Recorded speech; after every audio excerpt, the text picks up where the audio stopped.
اللہ اکبر کہنے کے بعد یہ بھی مستحب ہے کہ انسان اعوذ باللہ من الشیطان الرجیم یہ کہے۔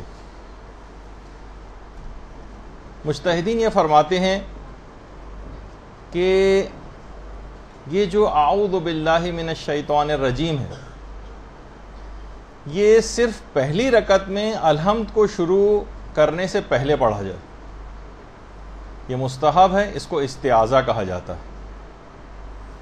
صرف پہلی رکعت میں الحمد کے شروع کرنے سے پہلے، یعنی الحمد کی جو بسم اللہ پڑھی جائے گی اس سے بھی پہلے یہ استعاذہ پڑھا جائے۔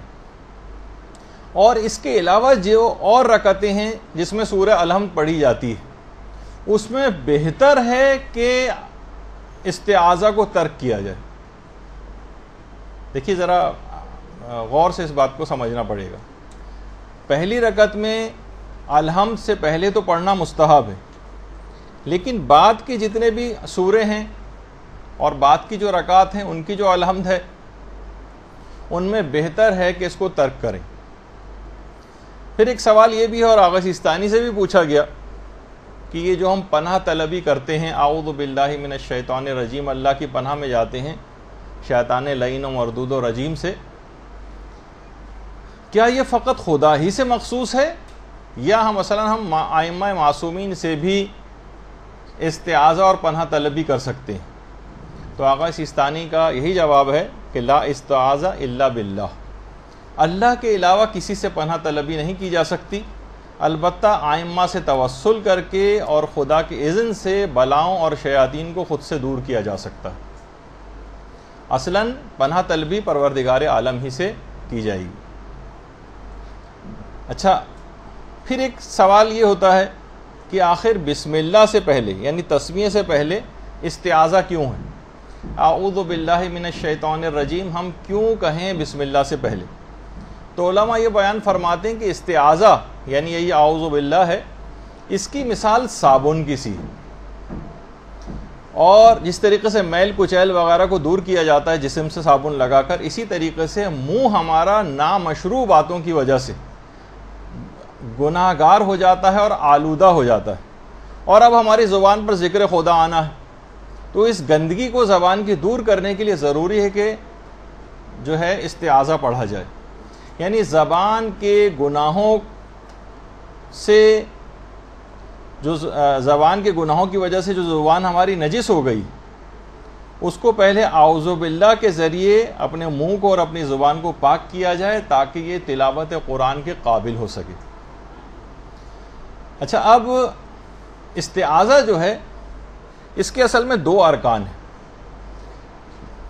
ایک تو ہے شیطان سے فرار اختیار کرنا اور دوسرا ہے اللہ کی پناہ میں آنا۔ دشمن سے فقط بچنا ضروری نہیں ہوتا بلکہ رحمان کے قلعے میں داخل ہونا بھی ضروری ہوتا ہے۔ دشمن سے تو ہم بچ کے آ گئے لیکن رحمان کے قلعے میں داخل ہی نہیں ہو رہے، تو یہ دو باتیں اس کا استعاذہ کے اندر خاص طور پر خیال رکھنا ہوتا ہے۔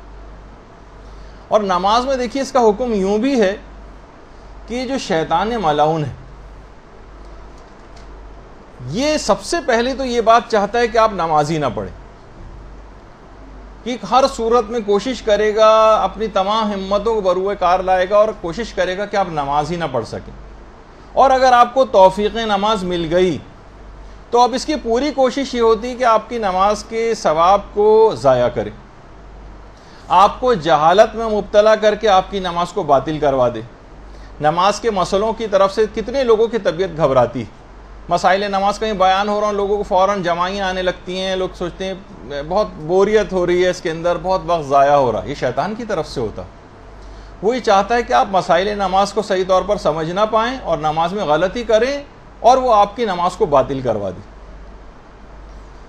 اچھا، اگر بالفرض ہم نے مسائل کی کلاسز بھی لی ہوئی ہیں اور نماز بھی بالکل صحیح پڑھ رہے ہیں، اس کا جب یہ والا کارگر نہیں چلتا کام تو پھر کیا کرتا ہے وہ آپ کے خشوع و خضوع نماز میں کم کرنے کی کوششیں کرتا ہے، ادھر کے خیالات ادھر کے خیالات وہ آپ کے دماغ میں لے کر آتا ہے، یا آپ کی نماز میں ریاکاری، عجب، تکبر وغیرہ جو اخلاقی برائی ہیں وہ ایسی چیزیں آپ سے سرزد کروائے گا جس سے آپ کی نماز قبولیت سے رہ جائے گی.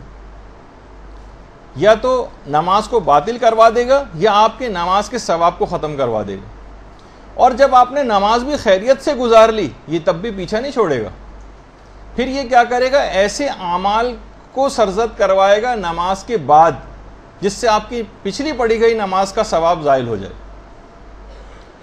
تو اس کی پوری کوشش یہ ہوتی, وہ اس کی ہم پوری ایک تفصیل انشاءاللہ اپنے مقام پر جو ہے بیان کریں گے. ایک مکمل نشست اس بات پہ بھی آپ کی ہوگی کہ نماز کو قبول کیسے کروایا جائے, اور اس سلسلے میں جو رکاوٹیں ہوتی ہیں, کون سے ایسے اعمال ہیں جس سے نمازوں کے ثواب ضائع ہو جاتے ہیں. وہ پوری ایک جب ہماری نماز ختم ہو جائے گی تو اس کے بعد ایک لیکچر اس پہ بھی ہوگا.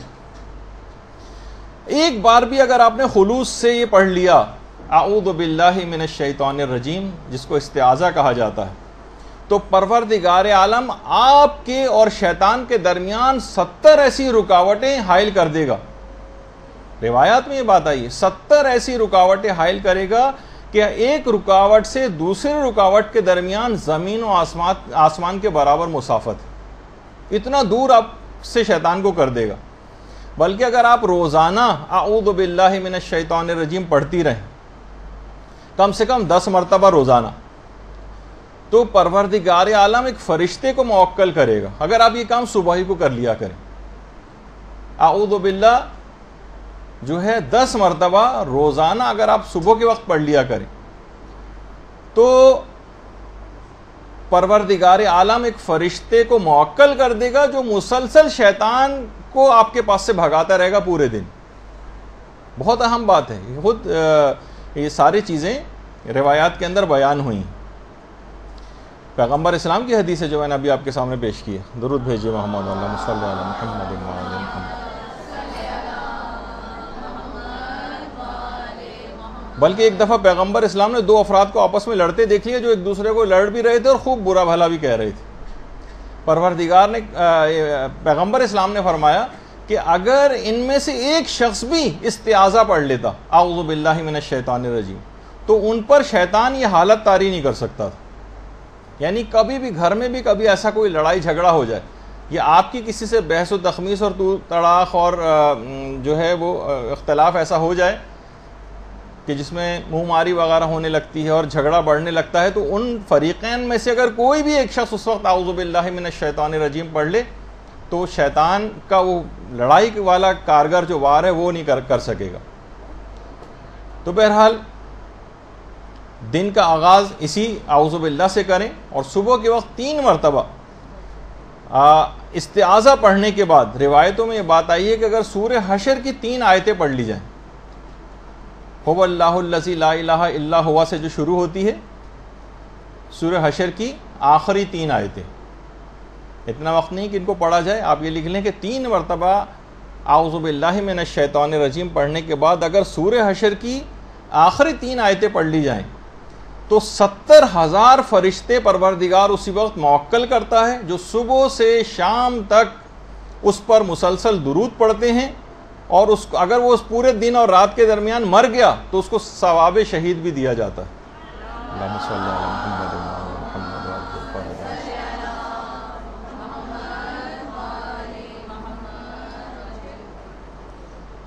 یعنی استعاذہ بڑا عجیب و غریب کلمہ ہے یہ جو آپ نماز کے شروع میں کہہ رہی ہیں الحمد پڑھنے سے پہلے, اور اس کی عام زندگی میں بھی دیکھیں کتنی اپلیکیشنز ہیں. اس کو معمولی کلمہ نہیں سمجھنا چاہیے کہ ہم اصل میں ہر چیز ہم پوری نماز ایسی بے دلی کے ساتھ اور ایک ایسا رٹے رٹائے طوطے کی طرح سے پڑھ رہے ہوتے ہیں کہ احساس ہی نہیں کہ کلمات کیا ہیں جو ہماری زبان پر جاری ہو رہے ہیں. استعاذہ ایک بہت عظیم کلمہ ہے. روایات میں ہے کہ یہ وہ کلمہ ہے جسے جبریل امین نے خود لوح محفوظ پر خود لکھا ہے اور اس کو یاد کیا ہے باقاعدہ. جبریل امین نے. آیت اللہ شہید دستغیب شیرازی, انہوں نے استعاذہ کے موضوع پر 35 مجلسیں پڑھی تھیں استعاذہ پہ, اور ان کا خلاصہ چند مجلسوں کا اردو زبان میں استعاذہ کے نام سے چھپ بھی چکا. البتہ پوری 35 نہیں, اس میں کچھ ضائع بھی ہو گئیں اور وہ کم مجلسیں ہیں اس کے اندر, لیکن بہرحال اردو زبان میں بھی. دیکھیے مسئلہ یہ ہے کہ یہ جو شیطان ہے یہ بارگاہ خداوندی کا دھتکارا ہوا کتا ہے. یہ دروازے خیر پر آ کر بیٹھ گیا.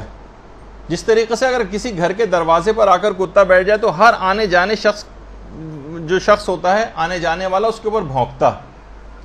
تو کبھی بھی علماء فرماتے ہیں کہ شیطان سے مناظرہ نہیں کرنا چاہیے. مثلاً کہ ہم دماغ میں ہمارے خیالات آ رہے ہیں شیطانی، ہم ان کو دفیہ کر رہے ہیں، ان کے جوابات دے رہے ہیں. عام زندگی میں بھی جو وسوسے آتے ہیں لوگ پریشان ہوتے ہیں تو ان وسوسوں کا وہ جواب دینے بیٹھ جاتے ہیں، دماغی طور پر جنگ شروع کر دیتے ہیں شیطان سے. طریقہ کار یہ ہے کہ شیطان سے مناظرہ نہیں کیا جاتا بلکہ استعاذہ کے ڈنڈے سے سی خبر لی جاتی.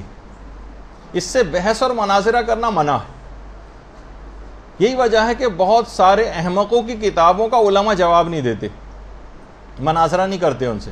کتنے ایسے افراد ہیں جو چیلنج کرتے رہتے ہیں کہ کسی بھی مجتہد کو میرے سامنے لے آؤ، یہ میری کتاب کا فلاں اگر کوئی عالم یا مجتہد جواب دے دے، اور جب اس کو اگنور کرتے ہیں تو اور زیادہ شور مچاتا ہے کہ دیکھا کسی کے پاس جواب نہیں. اصل میں جس طریقے سے شیطان سے مناظرہ نہیں کیا جاتا نا، اسی طرح ان لوگوں کا بھی جواب نہیں دیا جاتا، ان کو دھتکارا جاتا ہے، اگنور کیا جاتا ہے.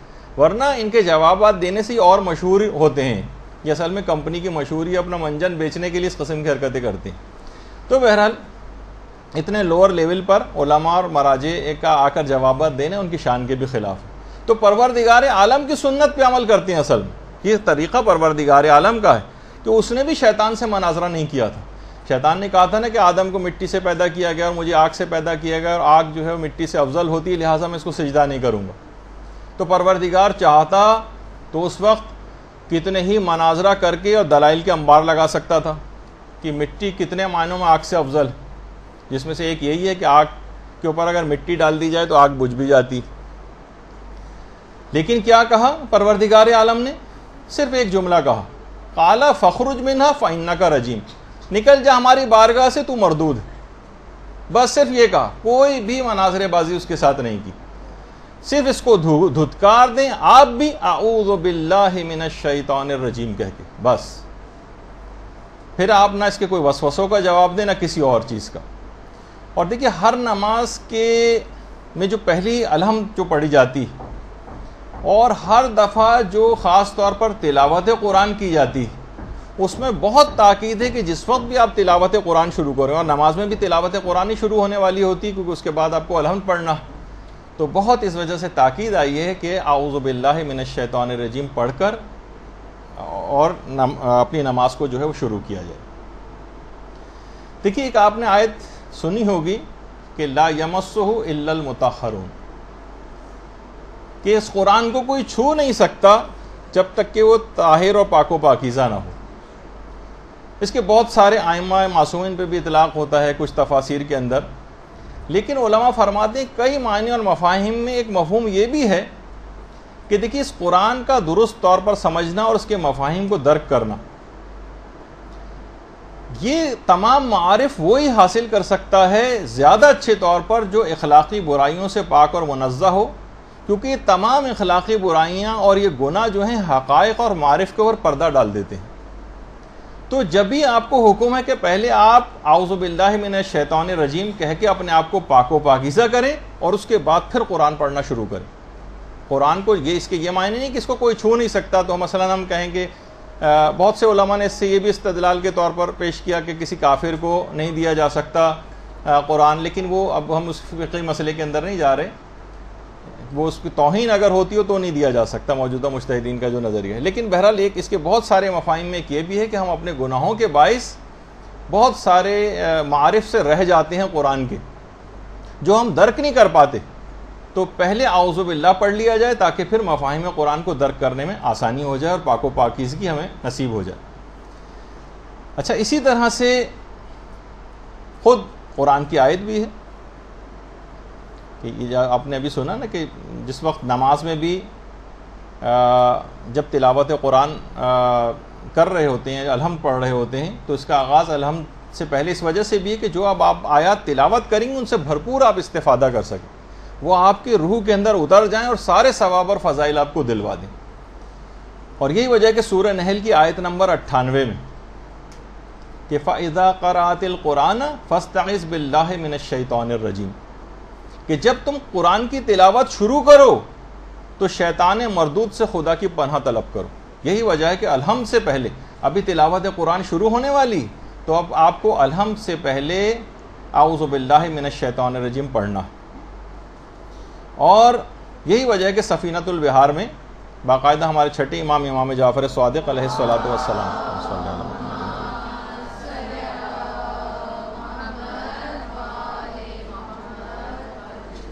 کہ اغلقوا ابواب المعصیۃ بالاستعاذہ وافتحوا ابواب الطاعۃ بالتسمیہ، یعنی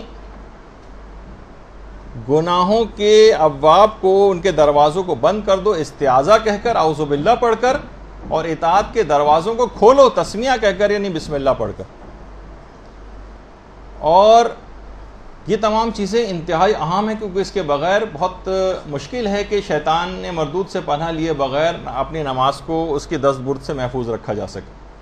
اچھا، بعض علماء یہ فرماتے ہیں کہ جب نماز میں استعاذہ پڑھا جائے، زیادہ تر علماء کے طریقہ کار بھی یہی کہ یہ جو استعاذہ پڑھا جائے اللہ اکبر کے بعد بسم اللہ سے پہلے، یہ آپ کو آہستہ آواز میں پڑھنا ہے، آہستہ آواز میں، حتیٰ کہ وہ چاہے وہ نماز بالجہر پڑھنے والی کیوں نہ ہو. جیسے مرد حضرات بھی ہیں یا بہت سی عورتیں بھی جو جہری نماز ہے، اگر کوئی نامحرم نہ ہو تو بلند آواز سے پڑھ سکتی ہیں، اس میں بھی بسم اللہ کو بلند آواز سے پڑھنا ہے مستحب کے طور پر، لیکن اعوذ باللہ کو آہستہ آواز میں پڑھنا ہے.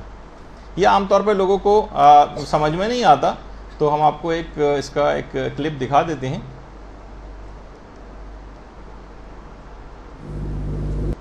اللہ اکبر، بسم اللہ الرحمن دیکھا آپ نے، انہوں نے الرحیم، خاموشی کے ساتھ اعوذ باللہ. دوبارہ دیکھیں، بسم اللہ الرحمن الرحیم. اچھا دوسرے میں بھی دیکھیے گا، اللہ اکبر،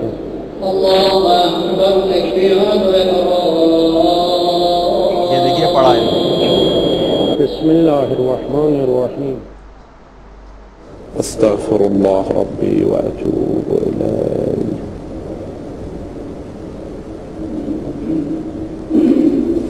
اللہ اکبر. اعوذ باللہ من الشیطان الرجیم. بسم اللہ الرحمن الرحیم. دوبارہ سنیے، اعوذ باللہ من الشیطان الرجیم. بسم اللہ الرحمن الرحیم. اس طرح سے پڑھنا ہے آپ نے.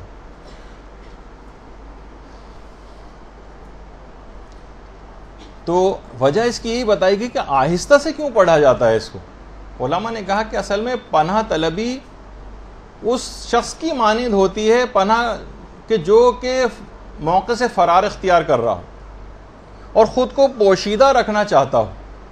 اور اس کے اندر اشارہ یہ ہے کہ اے پناہ طلب، یہ جو کہ آہستہ سے اعوذ باللہ پڑھ رہا ہے، شیطان تیری گھات میں ہے. حتیٰ الامکان اس طریقے سے انسان دشمن سے بچ کر اور بہت آہستگی سے کسی سے آ کر پناہ طلبی کرتا ہے، اس طرح سے آ کر پروردگار کی جو رحمت کا دروازہ ہے اس کو آ کر کھٹکھٹاؤ تاکہ وہ تمہیں اپنے قلعہ امان کے اندر لے لے. اس وجہ سے بہت خاموشی کے ساتھ اس کو کہا جاتا ہے. اچھا، علماء اخلاق نے ایک بات اور کہی. دیکھیے، استعاذہ کے معنی فقط کیا یہ ہیں کہ آپ جو ہیں کہیں شیطان سے پروردگار مجھے بچا لے. استعاذہ میں کون کون سے امور شامل ہیں جن کا آپ کو بیک آف دی مائنڈ جو ہے آپ کو دماغ میں اجمالی طور پر ہی کیوں نہ صحیح ان باتوں کا خیال رکھنا ہے کہ میں ان چیزوں سے پناہ طلبی کر رہی ہوں. دیکھیے، بہت اہم بات ہے جو آپ کی خدمت میں پیش ہو رہی. ضروری نہیں کہ ابھی جو میں تفصیل بیان کرنے والا ہوں وہ ساری تفصیل آپ اسی وقت دماغ میں لے کر آئیں. نہیں، کہ اجمالی خاکہ جو باتیں اب آپ سن رہی ہیں، جب بھی آپ اعوذ باللہ پڑھیں گی اس کے بعد آپ ان چیزوں کا ایک ہلکا سے خاکہ دماغ میں لے کر آ جائیں گے. میں ان تمام چیزوں سے پناہ طلبی پروردگار سے طلب کر رہی ہوں. بہت اچھا، یہ سب باتیں جو ہیں یہ روایات کے اندر آئی ہیں جن کو بیان کرنے کا بھی وقت نہیں، ہم صرف ہیڈنگز کی صورت میں ان کو ذکر کریں گے. استعاذہ جنوں انس و شیاطین سے بچنے کے لیے آپ کریں گی، یہ آپ کے دماغ میں ہونا چاہیے. تمام جنوں سے، تمام انسانوں سے اور تمام شیاطین سے بچنے کے لیے. یہ تو واضح ہے استعاذہ کا ایک مفہوم. دوسرا، جس وقت آپ نماز میں یہ استعاذہ پڑھ رہی ہوں تو دماغ میں یہ رہے کہ جتنے بھی برے اخلاق ہیں، ریاکاری ہے، حرص ہے، تمام گناہان ہیں، ان سب سے میں پناہ طلبی کر رہی ہوں. یہ بھی آپ کے دماغ میں. روایات میں یہ بھی آئی کہ استعاذہ برے ہمسائے سے کے شر سے بچنے کے لیے بھی ہوتا ہے. بہت سے لوگوں کے ہمسائے بہت برے ہوتے ہیں، ان کے شر سے بچنے کے لیے. استعاذہ برے شوہر اور بیوی اور ناخلف اولاد سے جو اذیتیں پہنچتی ہیں ان سے بچنے کے لیے بھی ہوتا. یہ بھی دماغ میں رہے کہ یہ استعاذہ میں اس کے لیے بھی پڑھ رہی. دیکھیے نماز سے مدد لو، وَاسْتَعِينُوا بِالصَّبْرِ وَالصَّلَاةِ. اب آپ کو دیکھ رہے ہیں کہ عمومی زندگی میں بھی کتنی چیزیں جو آپ کی زندگی میں بگاڑ پیدا کرتی ہیں اس سے نماز سے مدد لی جا رہی. برے شوہر، بری بیوی اور ناخلف اولاد، اس سے پناہ طلبی. اسی طرح سے اذیت دینے والے تمام رشتہ داروں سے بھی پناہ طلبی. اذیت دینے والے تمام رشتہ دار. اس کے علاوہ یہ استعاذے میں تمام گناہوں کے اثرات بد کو دور کرنے کے لیے بھی استعاذہ، یہ بھی دماغ میں رہے کہ میں اس کے لیے بھی اعوذ باللہ پڑھ رہی ہوں. تمام گناہوں کے اثرات بد، دیکھیے اثرات بہت دور تک گناہوں کے جاتے ہیں. بعض اوقات تو بہت دور تک 10ویں نسل والا بھی بعض اوقات جو ہے وہ متاثر ہوتا ہے اور وہ بھی بد دعائیں کرتا ہے. تو اثرات گناہوں کے اثرات بد کو دور کرنے کے لیے بھی استعاذہ ہے. اس کے علاوہ تمام شریر لوگوں کے شر سے، تمام ظالم حکمرانوں سے، عالمی طاغوتوں سے، ڈکیتوں سے اور ٹارگٹ کلر سے بھی، ان سے بچنے کے لیے بھی دماغ میں رہے کہ یہ استعاذہ ان کے لیے بھی پڑھ رہے ہیں. یہ بہت اہم بات ہے. استعاذہ میں فقط صرف یہ تمام چیزیں شیطان ہی کے کارستانی ہیں، لیکن دماغ میں یہ ضرور رہے یہ چیزیں کہ میں ان سب سے پناہ طلبی پروردگار سے طلب کر رہی ہوں. اسی طرح سے تمام بیماریوں اور امراض سے بچاؤ کے لیے، اس کے لیے بھی استعاذہ ہے. تمام بیماریوں سے اور تمام امراض سے بچاؤ کے لیے. اسی طرح سے ان تمام نقصان پہنچانے والے حیوانوں سے، جراثیم سے اور جرثومہ جتنے ہوتے ہیں ان تمام سے، یہ بھی دماغ میں رہ کے ان سے بھی پناہ طلبی کر رہی ہیں. کیونکہ یہ جب کبھی ہوتے ہیں تو انسان کی کوالٹی آف لائف بہت خراب ہوتی ہے، اس کی عبادتیں متاثر ہوتی ہیں، سارے دینی کام اس کے رک جاتے ہیں. ٹھیک ہے پروردگار کی رحمت اس حالت میں بھی ہوتی، لیکن پناہ طلبی ضرور کرنی چاہیے کہ پروردگار صحت اور عافیت دے تاکہ اس کے دین کے لیے کام کر سکے. اسی طرح سے یہ جو پناہ طلبی ہے تمام قسم کے جادو، سحر، امور باطلہ اور انحرافی افکار سے، اس کے لیے بھی استعاذہ ہوتا ہے. یہ بھی دماغ میں رہے کہ میں اس سے بھی پناہ طلبی کر رہی ہوں. انحرافات بڑھتے چلے جا رہے ہیں جو تقریباً ہم اپنی ہر گفتگو میں اور آج بھی آگے چل کے کا ذکر کریں گے. تو یہ تمام چیزیں، باطل امور، انحرافی افکار، جادو، سحر، یہ سب کچھ بھی عام زندگی کا حصہ بنتا جا رہا ہے. پروردگار میں اس سے بھی پناہ طلبی چاہتی ہوں. اسی طریقے سے ہر رنج و غم میں مبتلا کرنے والی چیزوں سے پناہ طلبی، جو رنج میں مبتلا کریں، جو تمام غموں میں مبتلا کریں، اس سے بھی پناہ طلبی ہوتی ہے. اسی طرح سے تمام آفات ارضی و سماوی، آگ میں جل کے مرنا، زلزلے کا آنا، دب کر یا ڈوب کر مر جانا، میں ان سے بھی پناہ طلبی طلب کر رہی ہوں. اور اسی طرح سے جتنی بھی اور حادثاتی امواتیں، ایکسیڈنٹل اموات جو ہیں وہ بھی کتنی بڑھتی چلی جا رہی ہیں، ان سے بھی پناہ طلبی کرتی ہوں. اور استعاذہ اس کام کے لیے بھی ہوتا ہے کہ مجھے فرحت بندگی ملے اور میں حق عبودیت کی ادائیگی صحیح طور پر کر سکوں. اس کے لیے بھی پناہ طلبی کہ پروردگار میں ان جھمیلوں میں، الٹے سیدھے چکروں کے اندر، لڑائی جھگڑے، یہ وہ پرابلمز، ان میں جب انسان ان کا شکار ہوتا ہے تو عبادت کی لطف اور فرحت بندگی اس کا جو ہے نا زائل ہونے لگتا ہے. وہ صحیح طریقے سے پروردگار کی عبادت کر سکے. قید خانوں میں ائمہ معصومین کیوں زیادہ عبادت کرتے تھے، شکر ادا کرتے تھے، پروردگار تو نے اتنا موقع دیا کہ تمام دنیا کے جھمیلوں سے دور ہو کر عبادت کا موقع مل رہا. تو فرحت بندگی اور حق عبودیت جو ہے یہ ادا ہو. اور یہ تمام چیزیں جو ابھی آپ کے سامنے پیش کی گئیں، ان کا دماغ میں رکھتے ہوئے بیک آف دی مائنڈ میں سب چیزیں ہوں، اور پھر کہیں اعوذ باللہ من الشیطان الرجیم، تو انشاءاللہ پھر آپ دیکھیں گے کہ ان تمام چیزوں سے حفاظت بھی ہو جائے گی. اور استعاذہ کی اثر پذیری اس وقت اور بڑھ جاتی کہ اگر دماغ میں یہ والی بات بھی ہو کہ یہ استعاذہ فقط میں انفرادی طور پر صرف اپنے لیے نہیں پڑھ رہی، بلکہ اپنے لیے، اپنے خاندان والوں کے لیے، اپنے تمام رشتہ داروں کے لیے، عزیزوں کے لیے، دوستوں کے لیے اور تمام دنیا کے مومنین و مومنات کی طرف سے پڑھ رہی ہیں۔ اور خاص طور پر جو آج کل کتنا زیادہ مومنین بہت سے علاقوں میں بہت زیادہ پریشان ہیں، اور عالمی طاغوت جو ہے وہ مسلسل نشانہ بنا رہا ہے مومنین کو، خاص طور پر جو شام کا علاقہ ہے۔ اب تو مسلسل وہاں پہ ماشاءاللہ فتح یابیاں جو ہے وہ نصیب ہو رہی ہیں، لیکن لبنان ہے، عراق ہے، ایران ہے، خود پاکستان بھی اب ان مظالم میں کم نہیں رہا ہے۔ تو اسی طریقے سے جو اور مغربی ممالک میں رہنے والے افراد ہیں، پوری دنیا کے مومنوں و مومنات ہیں، ان سب کی طرف سے یہ استعاذہ اور پناہ طلبی جو ہے یہ آپ کے دماغ کے اندر رہنی چاہیے۔ جتنا یہ دماغ میں اور لوگوں کے لیے ہوگا اتنا اس استعاذے کا ثواب بھی بڑھتا چلا جائے گا۔ تو مختصراً یہ کہ استعاذے کی نیت میں ان تمام چیزوں کو سے آپ پروردگار عالم کی پناہ طلب کریں جو آپ کو کمال کی طرف جانے سے روکتی ہیں اور آپ کی کوالٹی آف لائف کو خراب کرتی ہیں، جو آپ کے ایمان اور اعتقاد کو کمزور بناتی ہیں۔ ہر اس چیز سے پناہ طلبی کریں مختصراً یہ، تو پھر آپ دیکھیں گے کہ بہت زیادہ فرق پڑ جائے گا۔ اور یہ بات یاد رکھ لیجئے کہ پناہ طلبی اور اعوذ باللہ پڑھنے کے لیے یہ صرف کوئی زبانی جملہ نہیں، بلکہ سیریس اقدامات بھی کرنا پڑتے ہیں۔ ایسا نہیں کہ کوئی شخص شیر کے منہ میں ہاتھ بھی ڈال رہا ہو اور لوگوں سے چیخ چیخ کر کہہ رہا ہو کہ مجھے بچاؤ، خود ہی شیر کے منہ میں ہاتھ ڈالا ہے اور چیخ بھی رہا ہے۔ مثلا علماء فرماتے ہیں کہ استعاذے کی جو حقیقت ہے وہ گناہوں سے فرار ہے، گناہوں سے فرار۔ اعوذ بطاعت اللہ من طاعت الشیطان، یعنی شیطان کی اطاعت سے پروردگار کی اطاعت کی طرف پناہ طلبی کی جائے۔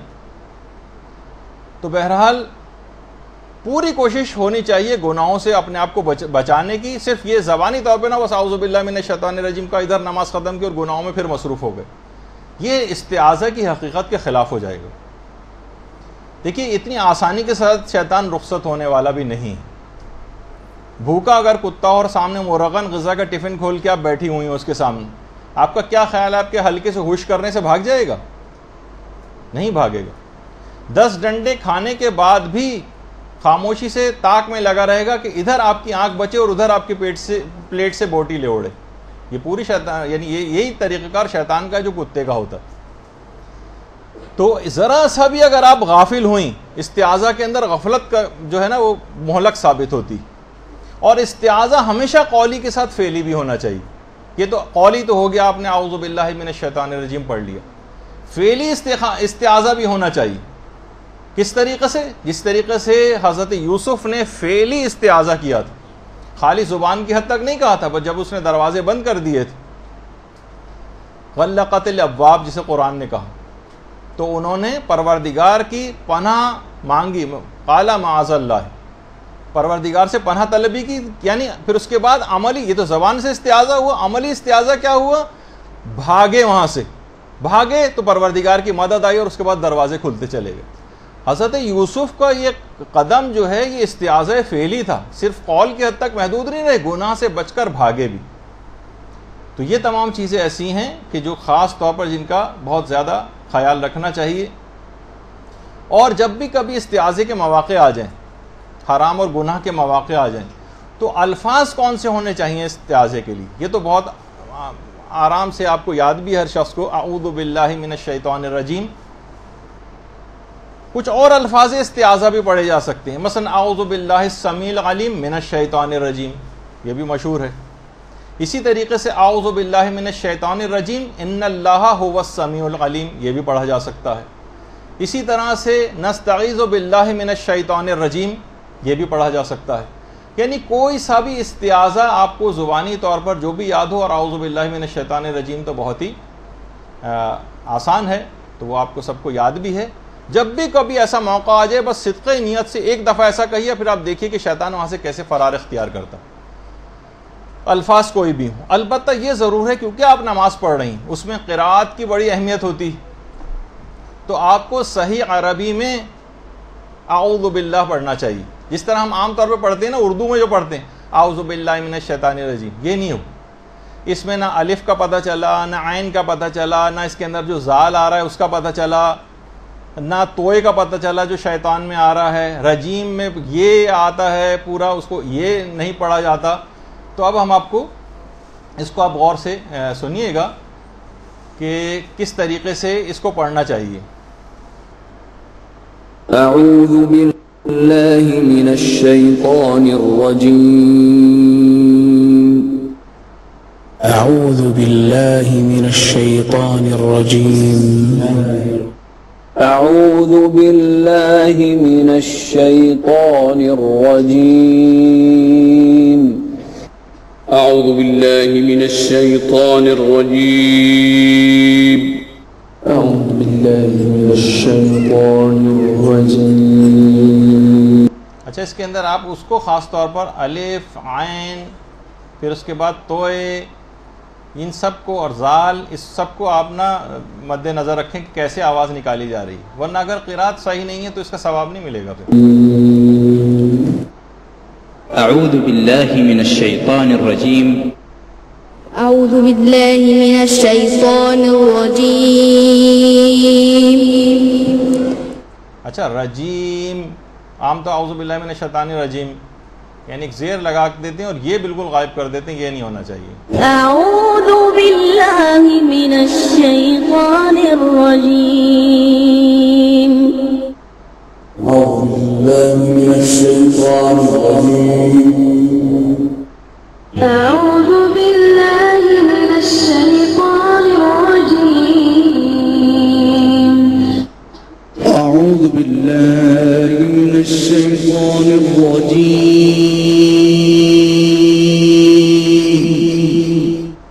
أعوذ بالله من الشيطان الرجيم.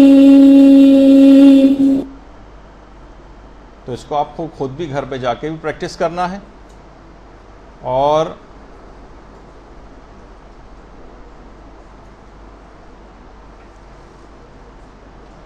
اچھا، اب اس کے بعد کچھ استعاذے کی اقسام بھی ہیں.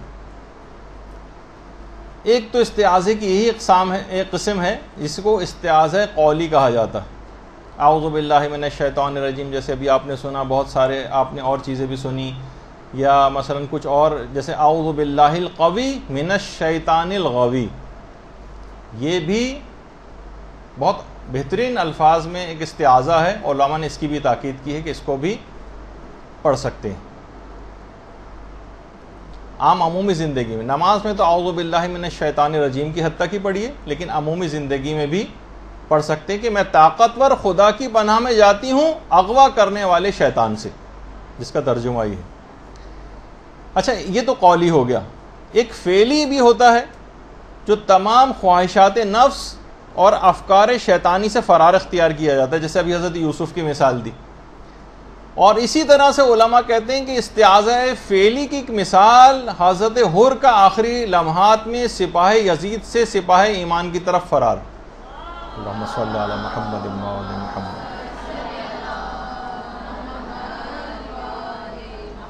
یہ استعاذہ فعلی تھا، یعنی واقعتاً اس کے اندر کام کر کے دکھانا ہوتا ہے، صرف زبان کی حد تک نہیں رہنا ہوتا جب تک کہ پوری کوشش نہ کی جائے.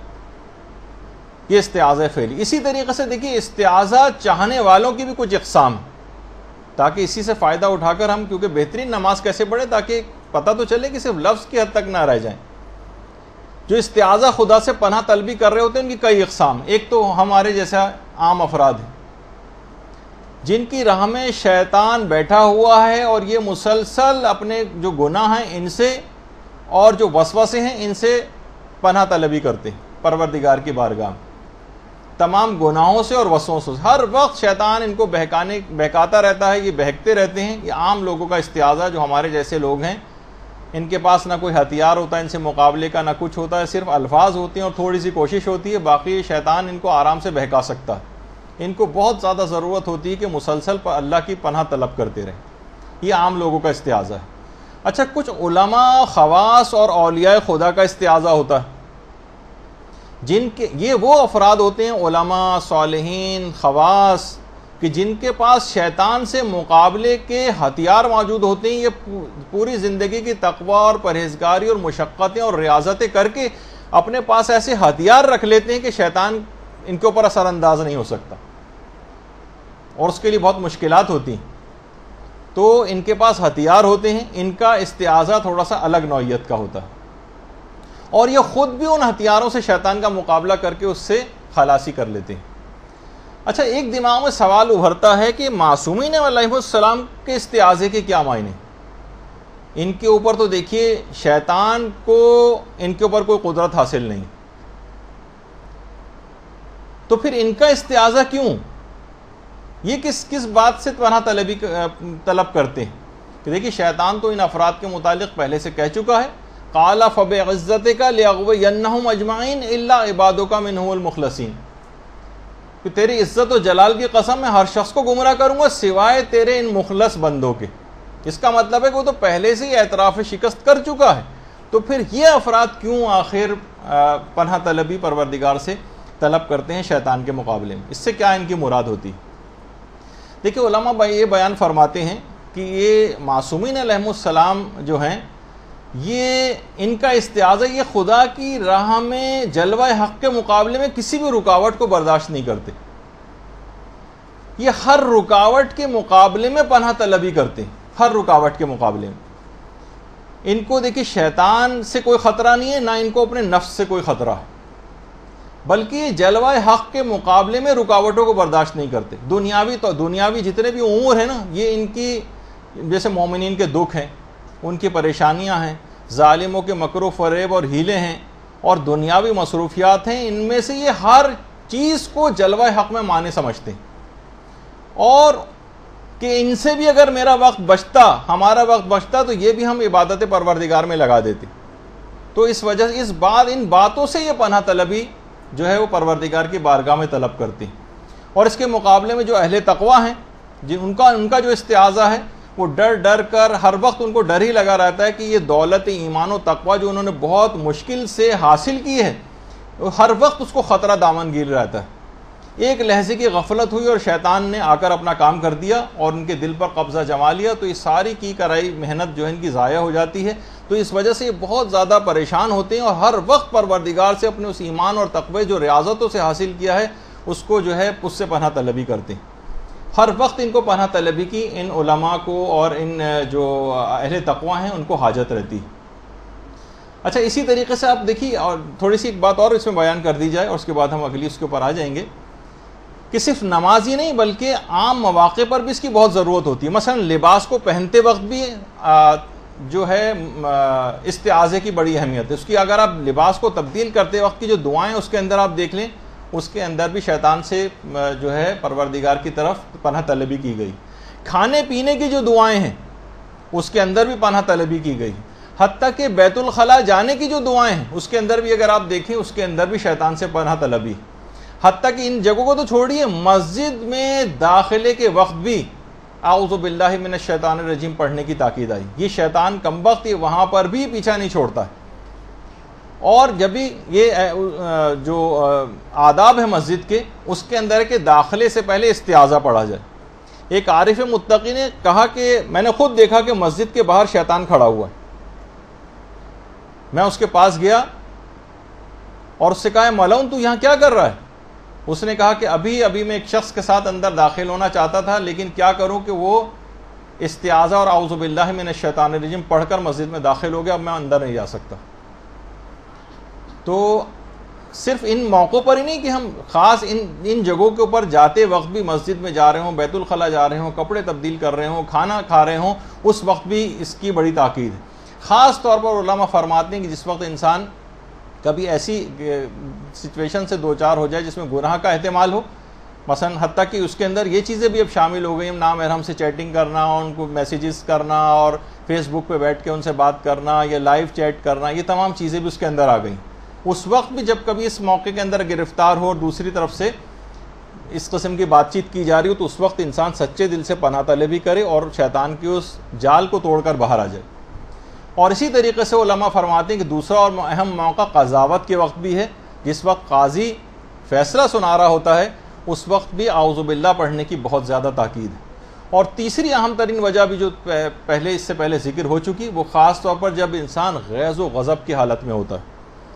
جس وقت بھی انسان غیظ و غضب کی حالت میں ہوتا ہے اس وقت بھی اس کے لیے بہت زیادہ اس بات کی تاکید ہے کہ وہ اعوذ باللہ پڑھ لے، لیکن اس وقت عام طور پر یاد نہیں آتا اور غصے میں آ کر انسان مختلف کام کر دیتا ہے، تو اس وقت بھی کوشش یہ کرے کہ غیظ و غضب کی حالت میں بھی.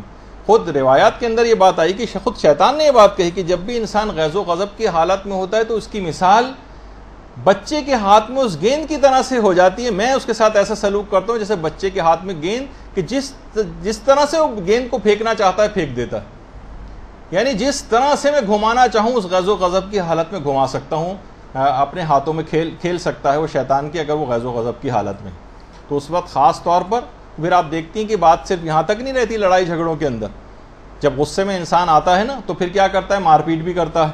کتنے سارے گناہ اسی وقت ہوتے ہیں، مار پیٹ بھی کر سکتا ہے، گالیاں بھی دیتا ہے، اور بد اخلاقی سے بھی پیش آتا ہے، تہمتیں بھی لگاتا ہے، الزامات بھی لگاتا ہے، حتیٰ کہ قتل تک کر سکتا ہے.